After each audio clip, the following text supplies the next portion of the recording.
Hey guys, welcome back to it's Gautami సోమో blogs. ఈ mini blog వచ్చేసి మేము ఇక్కడ టీ తాగేసి స్టార్ట్ అయిపోయాము కదా. ఇది హోస్కోటే హైవే అనమాట. Hoskote entrance actually. ఇక్కడ నుండి హైవే మీద వెళ్తే సిటీ లోపలికి ఎంటర్ అయిపోతామంట. కొత్తగా 6 months అవుతుందంట ఇది కన్స్ట్రక్షన్ చేసి. ఇంతకుముందు అలా ఏం లేదు, డైరెక్ట్గా సిటీలో నుంచే వెళ్ళాలి. ట్రాఫిక్తో చాలా ఇబ్బంది ఉండింది.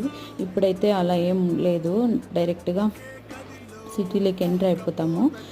ఇది వచ్చేసి మేము టోల్ ప్లాజా దాటిన తర్వాత 2 to 3 km వచ్చాము అంతే. వెహికల్ ఇంకా ట్రబుల్ ఇచ్చింది ఉన్నట్లుండి, ఎందుకో తెలియదు రీజను. బట్ అక్కడ నుంచి ఇంకా మూవ్ అవ్వట్లేదు. ఆ తర్వాత మరి వేరే వెహికల్, ఆ డ్రైవర్ కాంటాక్ట్స్ వాళ్ళకి కాల్ చేసి ఒక 15 to 20 minutes వెయిట్ చేసాము. వాళ్ళు వచ్చి మరి వేరే వెహికల్ వచ్చి పిక్ చేసుకుంది. ఇంకా మేము మళ్ళీ లగేజ్ అంతా దాంట్లోకి మూవ్ చేసుకొని ఇంకా మళ్ళీ స్టార్ట్ అయిపోయామన్నమాట. That's it for today, bye.